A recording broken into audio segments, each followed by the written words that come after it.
उत्पत्ति अध्याय 19। उत्पत्ति की पुस्तक का 19वां अध्याय सदोम और अमोरा नगर के विनाश का विस्तृत वर्णन करता है। प्रभु इब्राहिम के पास आया और उसे इस सच्चाई से अवगत कराया कि सदोम की दुष्टता के कारण उन नगरों पर परमेश्वर का न्याय का दंड आना आवश्यक हो गया था। इब्राहिम ने सदोम के लिए प्रभु से बहुत विनती की और मध्यस्थता करते हुए कहा, यदि वहां केवल 50 धर्मी जन हो तब भी तो क्या धर्मी को दुष्ट के साथ नाश करेगा। इब्राहिम की मध्यस्थता करने का आधार था कि क्या सारी पृथ्वी का न्यायी न्याय न करे कि धर्मी दुष्टों के साथ नाश किए जाए। वो प्रभु से उचित न्याय करने की विनती करता है। परमेश्वर अपने किसी भी कार्य में किसी भी समय अन्यायी नहीं हो सकता है। अब ये एक ऐसा क्षेत्र है जहां शैतान लगातार परमेश्वर के विरुद्ध अभिलेख की खोज में लगा रहता है। कैसे एक प्रेमी परमेश्वर उस मनुष्य को अनंत नरक के दंड के लिए ठहराएगा जिसने कभी यीशु मसीह के बारे में सुना ही ना हो। उस व्यक्ति का क्या होगा जो अफ्रीका के दुरुस्त जंगलों में रहता है और यीशु मसीह को जाने बिना मर जाता है? क्या इसलिए कि वो अफ्रीका के ऐसे स्थान में रहता रहा जिसके कारण उसे कभी यीशु मसीह के बारे में सुनने तक का मौका नहीं मिला? क्या वो हमेशा तक नरक की पीड़ा भोगेगा? ये दिलचस्प है कि बाइबल इसका सीधा उत्तर नहीं देती, पर उत्तर अवश्य देती है। वो ये है कि परमेश्वर पक्षपात नहीं करता। परमेश्वर न्यायी और निष्पक्ष है। जब परमेश्वर न्याय करता है तो वो पूर्णतः निष्पक्ष होता है और परमेश्वर के साथ इब्राहिम का तर्क यही था, क्या सारी पृथ्वी का न्यायी न्याय न करे? जब परमेश्वर ने आने वाले दंड के विषय बोला तब इब्राहिम ने उसकी बात में अनौचित्य से देखा कि कहीं परमेश्वर दुष्टों के साथ धर्मी जनों का नाश तो नहीं कर देगा। तब तो ये न्याय न होगा। प्रभु के साथ इब्राहिम के तर्क का विषय यही था, क्या दुष्ट के साथ धर्मी को दंड देना उचित होगा? यीशु ने अपने शिष्यों से कहा, संसार में तुम्हें क्लेश होता है, परंतु ढाढ़स बांधो, मैंने संसार को जीत लिया है। यूहन्ना 16:33। आज भी कलीसिया सताव से गुजर रही है। बाइबल स्पष्ट रूप से कहती है कि संसार में तुम्हारी अग्नि परीक्षा होगी, मानो कि तुम्हारे साथ कोई अनोखी घटना घटी हो। इसलिए जब तुम्हारी अग्नि परीक्षा हो तो इसे आश्चर्य की बात न समझो। यदि संसार आपसे प्रेम करता है तो उचित होगा कि आप स्वयं को जांचें। परंतु यदि संसार तुमसे बैर या घृणा रखता है तो तुम जानते हो कि उसने तुमसे पहले मुझसे या यीशु मसीह से बैर रखा। दास अपने स्वामी से बड़ा नहीं होता। यूहन्ना 15:18 और 20 पद। इसलिए जिस सताव का अनुभव कलीसिया करती है तो इसका स्रोत ये संसार और संसारिक तंत्र है। महाक्लेश अथवा परमेश्वर के न्याय का दंड जो आने वाला है, चाहे ये जब भी आए, कलीसिया इसका शिकार नहीं बनेगी, क्योंकि परमेश्वर अपने न्याय में निष्पक्ष होगा। और यदि वहां 50 धर्मी हो, प्रभु ने कहा, यदि 50 धर्मी हो तो उनके कारण मैं नाश न करूंगा। अंत में विनती और मध्यस्थता करते करते अब्राहम 10 की संख्या तक आ गया और परमेश्वर ने कहा कि यदि 10 धर्मी भी हो तो मैं नाश न करूंगा। और प्रभु के स्वर्गदूत सदोम नगर में आए। 19वें अध्याय में हम इसके बारे में देखेंगे, परंतु उन्हें वहां 10 धर्मी जन तक न मिले। लूत तो एक धर्मी जन था। केवल वही एकमात्र सच्चा धर्मी जन था जिससे वे उस नगर में पा सके थे। उसका परिवार भी पूरी तरह से धर्मी नहीं था, परंतु चूंकि परमेश्वर दयालु है, इसलिए उसने अपनी दया में लूत के साथ उसके परिवार को भी बचाना चाहा। अब नया नियम में दो बार, एक बार तो यीशु द्वारा और एक बार पतरस द्वारा, ये उदाहरण अंतिम दिनों के लिए प्रयोग किया गया। यीशु ने कहा, और जैसा लूत के दिनों में हुआ था कि लोग खाते पीते, लेन देन करते, पेड़ लगाते और घर बनाते थे, मनुष्य के पुत्र के प्रकट होने के दिन भी ऐसा ही होगा। लूका 17 का 28 और 30 पद। और जिस दिन तक लूत को नगर से बाहर ना निकाल दिया गया, तब तक न्याय का दंड नहीं आया था। और फिर परमेश्वर ने आकाश से आग और गंधक बरसाकर नगर को नाश कर दिया। यीशु ने इस संदर्भ द्वारा उस सच्चाई को भी बताया कि न्याय का दंड आने से पहले लूत को वहां से निकाल लिया गया था। और पतरस भी लूत के छुटकारे के बारे में बताता है कि प्रभु भक्तों को परीक्षा में से निकाल लेना और अधर्मियों को न्याय के दिन तक दंड की दिशा में रखना भी जानता है। दूसरा पतरस 2 का 9। उस धर्मी लूत को, जो अधर्मियों के उस वातावरण से पीड़ित था, बाहर निकाला जो कि दुराचार और दुष्टता से भरा था। इसलिए इब्राहिम के तर्क को देखिए, क्या सारी पृथ्वी का न्यायी न्याय न करे? क्या यह न्याय संगत होगा कि परमेश्वर अपना महाप्रकोप और न्याय का दंड विश्वास न करने वाले संसार के साथ कलीसिया पर लगाए? नहीं। और ठीक जिस प्रकार परमेश्वर ने लूत को छुड़ाया था, उसी प्रकार परमेश्वर अपनी कलीसिया को उसके पृथ्वी पर आने वाले न्याय के दंड और प्रकोप के पहले निकाल लेगा। महाक्लेश आने से पहले वो कलीसिया को उठा लेगा। न्याय करने में ये परमेश्वर के सिद्धांत का विषय है। सांझ को वे दो दूत सदोम के पास आए और लूत सदोम के फाटक के पास बैठा था। सो उनको देखकर वो उनसे भेंट करने के लिए उठा और मुंह के बल झुककर दंडवत कर कहा। उत्पत्ति 19 का 1। पूर्वीय संस्कृति में अतिथि सत्कार करना अत्यंत महत्वपूर्ण होता था और यहां लूत नगर के फाटक के पास बैठा था। ये भी एक दिलचस्प बात है। उस संस्कृति में स्त्रियां ही अधिकांश काम किया करती थी। स्त्रियां खेतों में हल चलाया करती थी, जोतती और बोती थी। स्त्रियां ही फसल काटा करती थी। पुरुष अधिक महत्वपूर्ण विषयों पर ध्यान दिया करते थे। अतः फाटक के पास जाकर बैठ जाया करते थे और विचार विमर्श में समय बिताते थे। फिर नगर के फाटक के पास बैठना प्रतिष्ठा की बात समझी जाती थी। यदि लोगों के आपस में झगड़े होते थे, तो उनकी कोई समस्याएं होती थी, तो उनका न्याय या निपटारा कराने के लिए वे फाटक के पास चबूतरे पर बैठे वृद्ध जनों के पास आते थे और उनके फैसले आदर से माने जाते थे। समाज में वृद्धों का विशेष आदर से देखा जाता था और इस प्रकार नगर के फाटक के पास बैठना सम्मानजनक माना जाता था। अतः लूत नगर के फाटक के पास बैठा था और शाम का समय था जब उसने इन दो पुरुषों को नगर में आते देखा। पूर्वी प्रथा के अनुसार वो उनसे मिलने के लिए उठा और मुंह के बल झुककर दंडवत किया। हे मेरे प्रभुओं, अपने दास के घर में पधारिए और रात भर विश्राम कीजिए और अपने पांव धोइए, फिर भोर को उठकर अपने मार्ग में जाइए। उन्होंने कहा, नहीं, हम चौक ही में रात बिताएंगे। उत्पत्ति 19 का 2। परंतु लूत तो नगर की दशाएं जानता था, इसलिए वो इन दोनों को नगर के खतरों से बचाना चाहता था और उसने उनसे बहुत विनती करके उन्हें मनाया।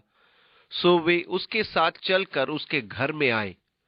उसने उनके लिए जेवनार तैयार की और बिना खमीर की रोटियां बनाकर उनको खिलाई।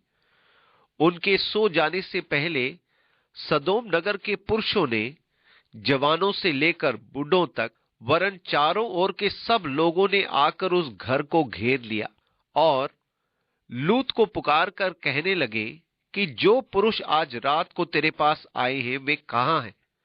उनको हमारे पास बाहर ले आ कि हम उनसे भोग करें। उत्पत्ति 19:3-5 पद। वो उस नगर के यौन संबंधी दुराचार को बताता है कि वहां के लोग कितने दुराचारी थे। तब लूत उनके पास द्वार के बाहर गया और किवाड़ को अपने पीछे बंद करके कहा, हे मेरे भाइयों, ऐसी बुराई ना करो।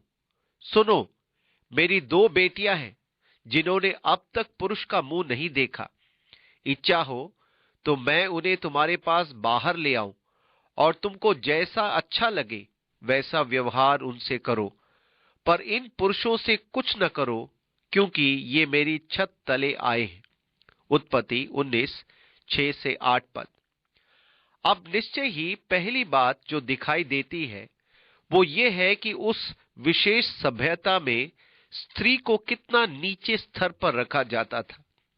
लूत इस भीड़ के आगे अपनी दोनों बेटियों का त्याग करने को तैयार था, यहां तक कि उनका कुंवारापन भी। वो अपनी दोनों कुंवारी पुत्रियों को लोगों के भीड़ के सामने लाने को तैयार था कि वे उनके साथ जैसे चाहे करें, जिससे कि वो उन दोनों अजनबियों को उनकी हवस के शिकार होने से बचा सके। यदि आप किसी अतिथि को घर में रखते हैं तो उनकी सुरक्षा का पूरा उत्तरदायित्व आपके ऊपर होता है, परंतु उन दिनों में और प्राचीन सभ्यताओं में भी स्त्री को हमेशा निम्न दर्जे पर ही रखा गया था। स्त्रियों को यीशु मसीह और मसीही विश्वास व्यवस्था के लिए धन्यवाद से भरे रहना चाहिए, क्योंकि इन्हीं के द्वारा उन्हें उच्च दर्जा मिला है और स्त्रीत्व का उत्थान हुआ कि स्त्रियों को सम्मान मिले। उन्हें पुरुष के समतुल्य लाने में यीशु और मसीही आचरण का बड़ा हाथ है। ये मसीही विश्वास ही है जिसने स्त्रियों को पुरुषों के बराबर अधिकार दिलाए। इसलिए आज की स्त्रियों को यीशु मसीह की शिक्षाओं और मसीह आचरण का कृतज्ञ होना चाहिए कि समाज में स्त्रियां सिर ऊंचा उठाकर चल सकती हैं। जहां जहां और जिस जिस देश और द्वीप में मसीही सुसमाचार गया, वहां वहां स्त्रियों का उत्थान हुआ और उनकी दशा सुधरी, वो उन्नत की गई। पर जहां कहीं मसीही प्रभावी सुसमाचार नहीं है, वहां समाज में स्त्रियों को निम्न दर्जा ही दिया जाता है। इतिहास इसका गवाह है। यूनान में यूनानी सभ्यता में, जिसे सबसे सभ्य देश होना चाहिए क्योंकि उनके पास बहुत ज्ञान था, उसी देश में स्त्रियां, विशेषकर पत्नी को बहुत नीचे स्तर का माना जाता था, गुलाम से बस एक स्तर ऊपर। इसलिए ये यीशु मसीह का सुसमाचार है जिसने घोषणा की कि नर और नारी, दास और स्वतंत्र में कोई भेद नहीं, और मसीह में इन सबको एक समान स्तर एवं दशा प्रदान की।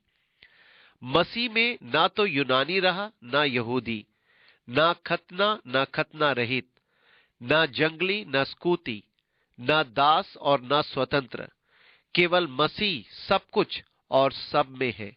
कुलूसियों 3:11 पद।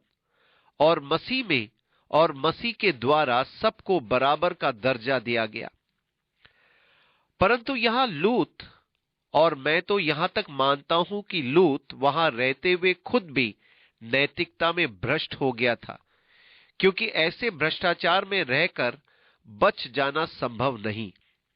ऐसे दुष्ट नगर में भला लूत पर वहां की संस्कृति का क्या प्रभाव पड़ा होगा, ये आप ही सोचिए।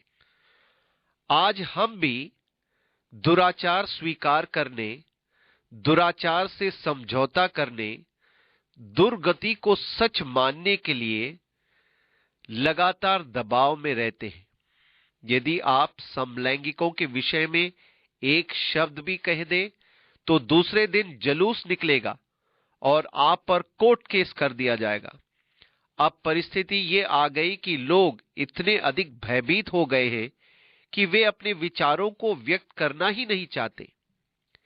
यदि आप कॉलेज या विश्वविद्यालय में ये बताने के प्रयास करते हैं कि उद्धार का मार्ग केवल यीशु ही है, तो वो आपका मजाक उड़ाते हैं और आपको पिछड़ा हुआ और धर्म का अंधा कहते हैं। यदि आप नैतिक, शुद्ध और संयुक्त जीवन जीने का अंगीकार करते हैं, तो आपको रानी विक्टोरिया के युग का कहा जाता है। यही कारण है कि हम भयभीत होकर चुप रहते हैं। कहने का अर्थ यह है कि जिस समाज में मनुष्य रहता है, उसका प्रभाव उस पर कहीं ना कहीं आवश्यक पड़ता है। कुछ नहीं तो हम विचार व्यक्त करने के समय भी चुप रहना ही उचित समझते हैं।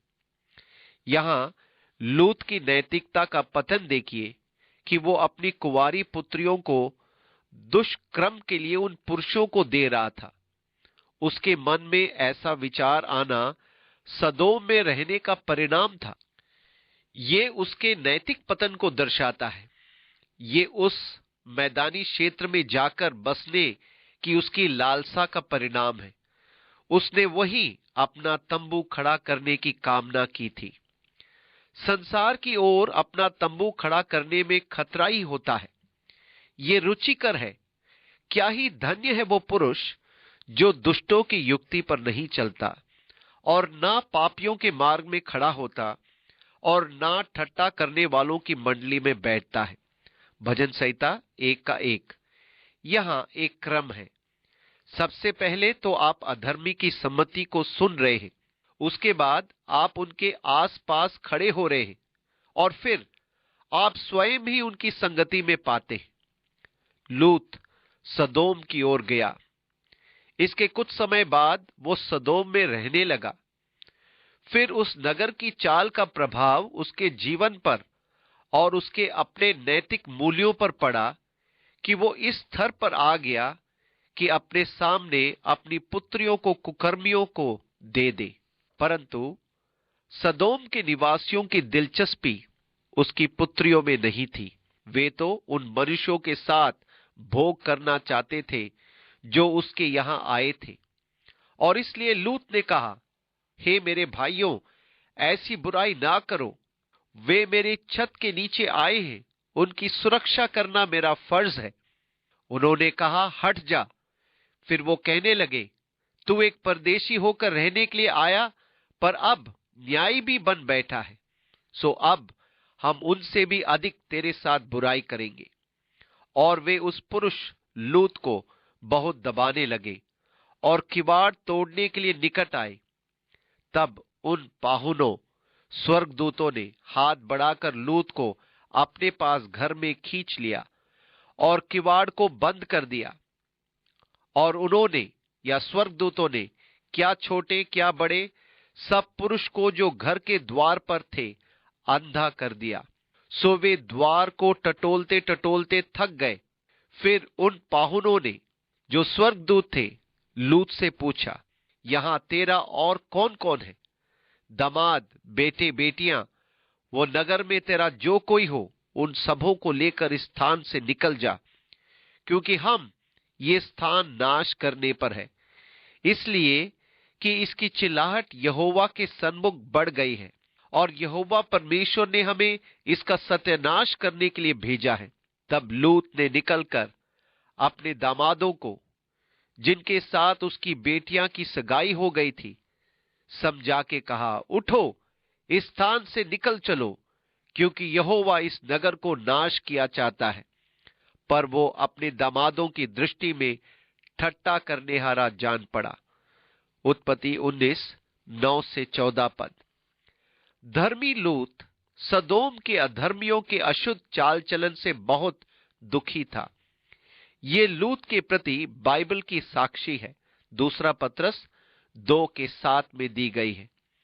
हालांकि उस यौनाचार दुष्ट सभ्यता में रहना लूत ने स्वयं चुना था, क्योंकि उसकी पृष्ठभूमि परमेश्वर का भय मानने वालों की पृष्ठभूमि रही थी। इसलिए वो इस गंदे माहौल से बचा रहा था और उनके साथ किसी प्रकार के कुकर्म में सम्मिलित नहीं था।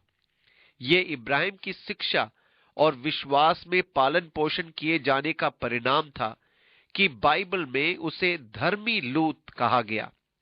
भले ही वो भ्रष्ट समाज में रहा था, परंतु वो और उसका परिवार उसकी भ्रष्टता से बचा रहा था। मैं कभी कभी लोगों को कहते सुनता हूं, मैं अपनी ही बुद्धि के अनुसार जीवन जीता हूं, मुझे मसीहत की जरूरत नहीं। ये तो मुझे याद आता है कि मैंने एक बार एक ऐसा ही व्यक्ति से भेंट की। वो एक नलकार था। वो बार बार यही कहता था कि वो अपने परिश्रम से बना है, परंतु मैंने देखा कि उसके 3 पुत्र थे जो नशीले पदार्थों के सेवन द्वारा नाश हो चुके थे।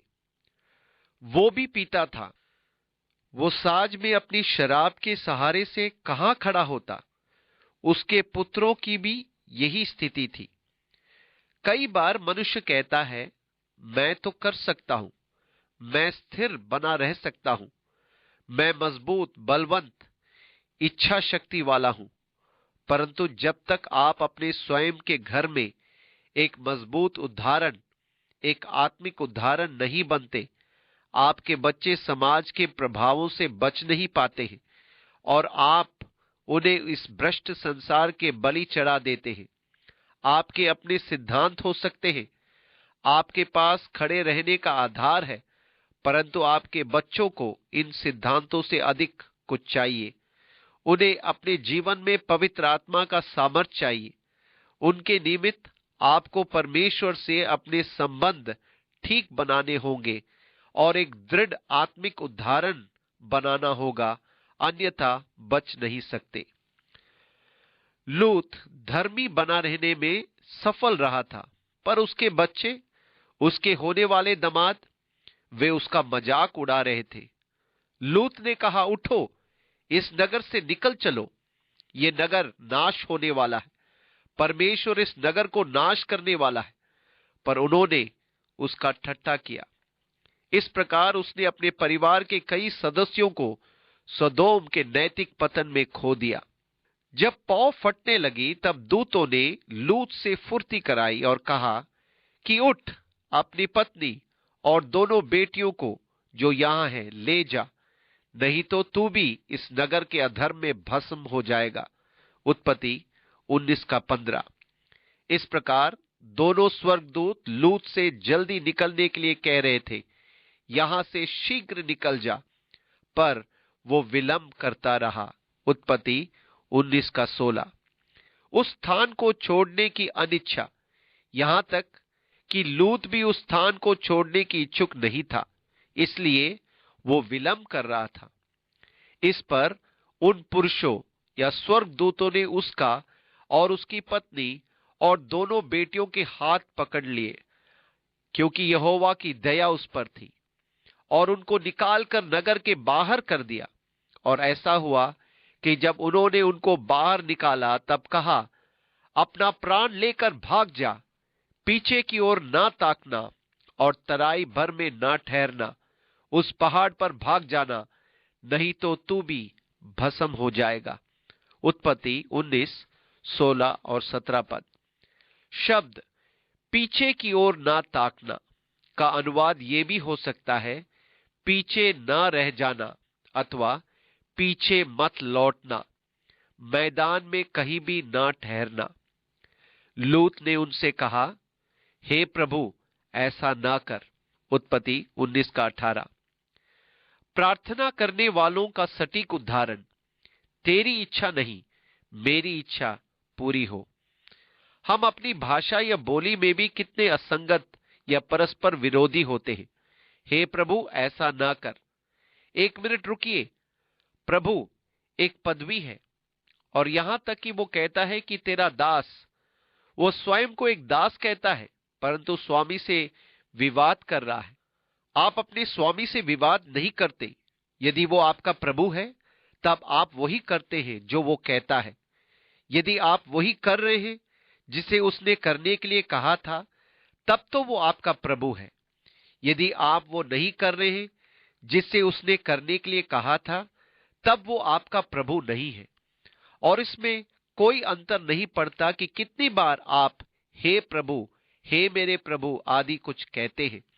यदि आप वो नहीं कर रहे हैं जिससे उसने आपसे करने के लिए कहा, तब वो वास्तव में आपका प्रभु नहीं है। यीशु ने कहा, जब तुम मेरा कहना नहीं मानते तो क्यों मुझे हे प्रभु कहते हो।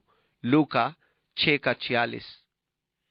और यहां लूत एक ऐसी स्थिति में है जहां उसके लिए चुनाव करना कठिन हो रहा है। स्वर्गदूतों ने उससे कहा, तराई भर में ना ठहरना, उस पहाड़ पर भाग जाना। देख, तेरे दास पर तेरे अनुग्रह की दृष्टि हुई है और तूने इसमें बड़ी कृपा दिखाई कि मेरे प्राण को बचाया है। पर मैं पहाड़ पर भाग नहीं सकता, कहीं ऐसा ना हो कि कोई विपत्ति मुझ पर आ पड़े और मैं मर जाऊं। उत्पत्ति 19:19।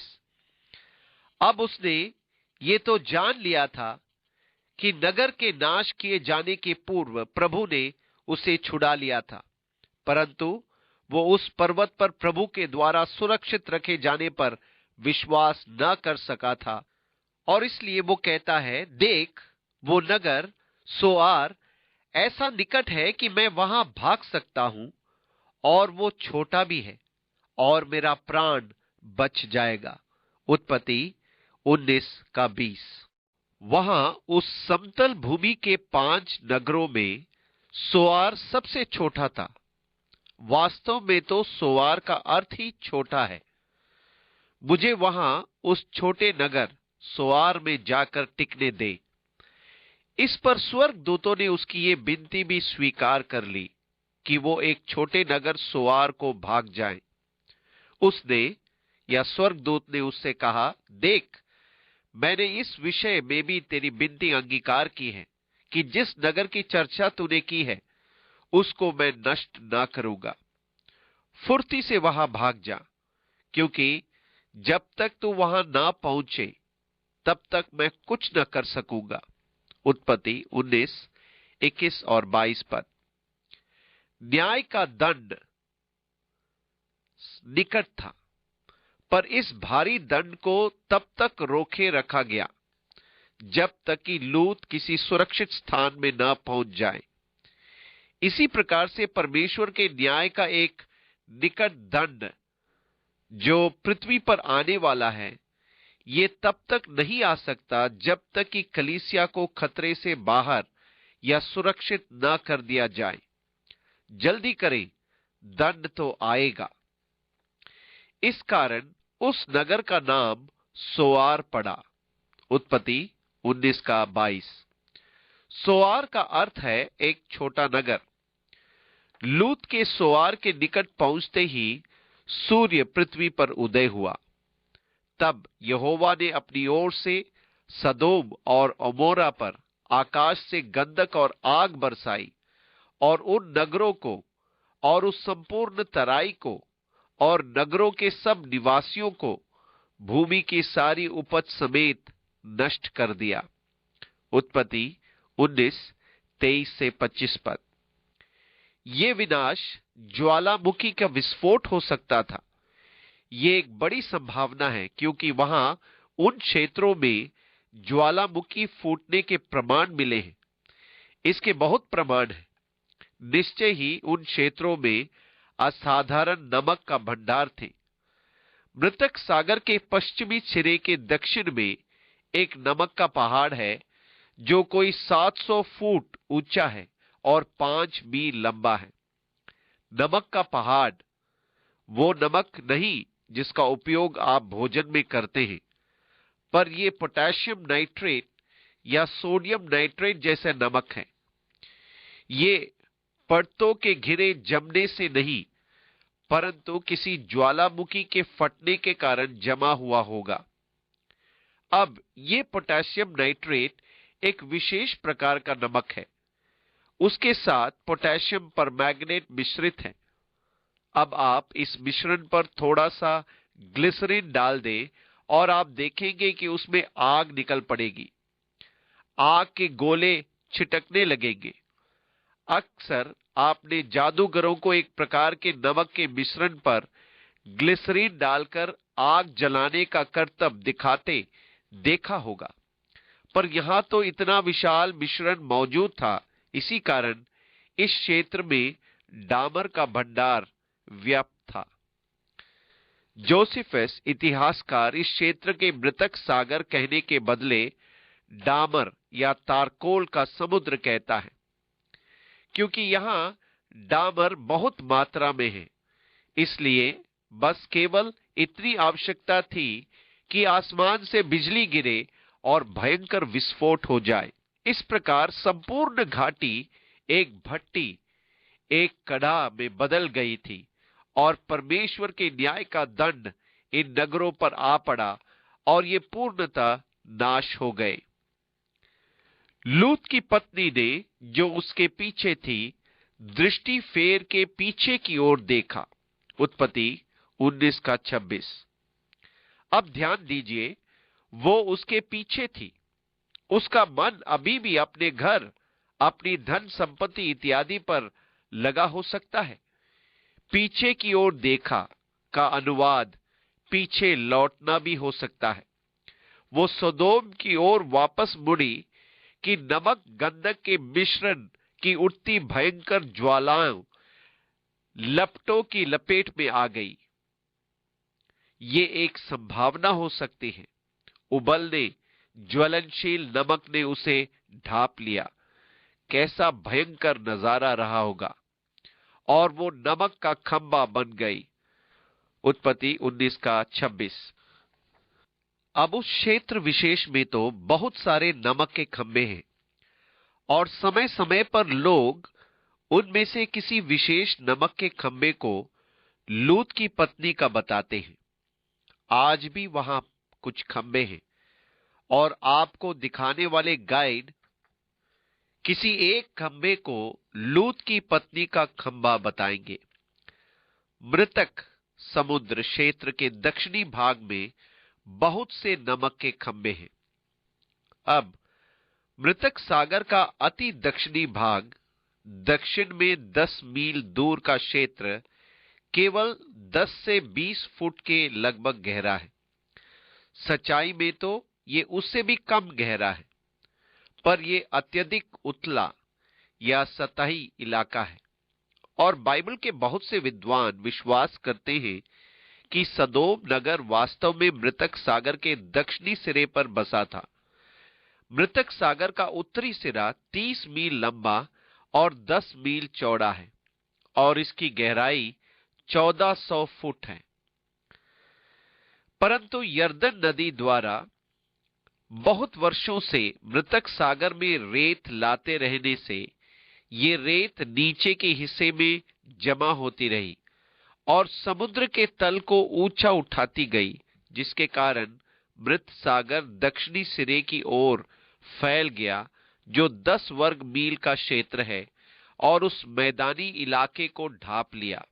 और ये समय के हिसाब से हाल के वर्षों में हुआ। इसलिए वे विश्वास करते हैं कि सदोम और अमोरा के नगर संभवतः मृतक सागर के दक्षिणी सिरे में समा गया। हम सिल्टिंग या रेत से भरने की प्रक्रिया को जानते हैं। ऐसी कई झीलें हैं जो इस प्रकार रेत के भरने से बांध बन रही हैं। ये एक दूसरा विषय है।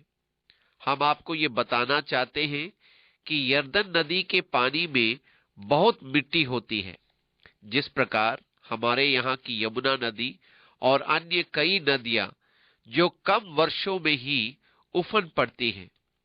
इसलिए विश्वास किया जाता है कि संभवतः सदोम और उमोरा के नगर पानी के इस प्रकार आगे बढ़ जाने के कारण ही उसमें समा गए होंगे। फिर भी भूगर्भ वैज्ञानिकों ने बीते 10 वर्षों में दक्षिणी मृतक सागर के पूर्वी किनारे पर 5 नगरों की खोज की है और उनका मानना है कि ये सदोम और अमोरा और सोआर के नगर थे जो पूर्व में थे। पर हम इसके बारे में पक्के तौर से कुछ नहीं कह सकते।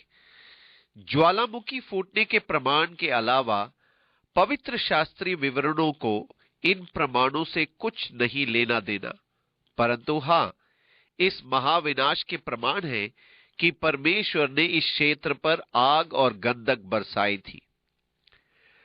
भोर को इब्राहिम उठकर उस स्थान को गया जहां वो यहोवा के सन्मुख खड़ा था, और सदोम और अमोरा और उस तराई के सारे देश की ओर आंख उठाकर क्या देखा कि उस देश में से धधकती हुई भट्टी का सा धुआं उठ रहा है।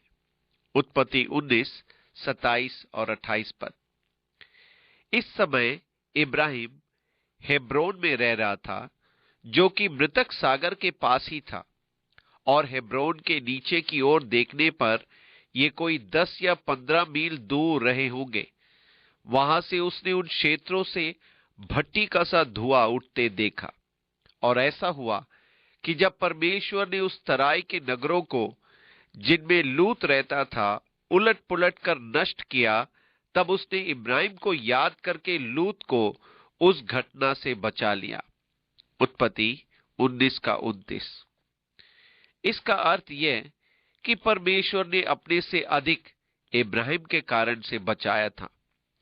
अब पुनः नया नियम में हम देखते हैं कि यीशु ने इस घटना को अपने द्वितीय आगमन से जोड़ा और कहा, और जैसे लूत के दिनों में हुआ था कि लोग खाते पीते, लेन देन करते, पेड़ लगाते और घर बनाते थे, परंतु जिस दिन लूत सोदोम से निकला, उस दिन आग और गंधक आकाश से बरसी और सबको नष्ट कर दिया। मनुष्य के पुत्र के प्रकट होने के दिन भी ऐसा ही होगा। लूका 17:28 और 30 पद। और तब यीशु ने यह भी कहा, लूत की पत्नी को स्मरण रखो, जो कोई अपना प्राण बचाना चाहे वो उसे खोएगा, और जो कोई उसे खोए वो उसे जीवित रखेगा। लूका 17:32 और 33 पद। लूत की पत्नी संसार के पुराने जीवन के ही खोज में लगी रही थी। वो वापस संसार के जीवन की ओर लौट रही थी। उसने तो अपना प्राण बचाना चाहा था, पर उसे खो दिया। इसलिए यीशु की चेतावनी पर ध्यान दें। लूत की पत्नी को स्मरण रखो। संसार की ओर वापस जाने का अर्थ है संसारिक पुराने जीवन को बचाने का प्रयास करना। यह केवल आपको नाश ही करेगा। और जो कोई उसे खोए, यीशु ने कहा, वो उसे जीवित रखेगा। मेरे निमित्त अपने जीवन को खोना, यही तो यीशु कह रहा है। पतरस भी इसका उदाहरण देता है, और वो उसे यहूदा की पत्री में बताता है कि किस प्रकार परमेश्वर ने सदोम और अमोरा नगर को नाश किया था, जो कि अनंत काल के दंड अर्थात सनातन आग की झील में तड़पना होगा। और लूत ने सुवार को छोड़ दिया। उत्पत्ति 19:30। उसने तो स्वर्ग दूतों से सुवार में रहने की अनुमति मांगी थी, पर जब उसने परमेश्वर के इस न्याय के दंड को अन्य नगरों को नाश करते हुए देखा, तब तो वो बहुत डर गया और सुवार जैसे छोटे नगर को छोड़ दिया और पहाड़ पर अपनी दोनों बेटियां समेत रहने लगा, क्योंकि वो सुहार में रहने से डरता था। इसलिए वो और उसकी दोनों बेटियां वहां एक गुफा में रहने लगे। उत्पत्ति 19:30। स्वर्ग दूतों ने पहले लूत से यही कहा था कि उस पहाड़ पर भाग जा, पर वो सुवार को चला गया था, परंतु अब वो उस पहाड़ पर चला गया। अब हम उन दोनों पुत्रियों की नैतिक भ्रष्टता को देखते हैं, जिन्हें दूतों ने बचा लिया था। तब बड़ी बेटी ने छोटी बेटी से कहा, हमारा पिता बूढ़ा है और पृथ्वी भर में कोई ऐसा पुरुष नहीं जो संसार की रीति के अनुसार हमारे पास आए। उत्पत्ति 19:31।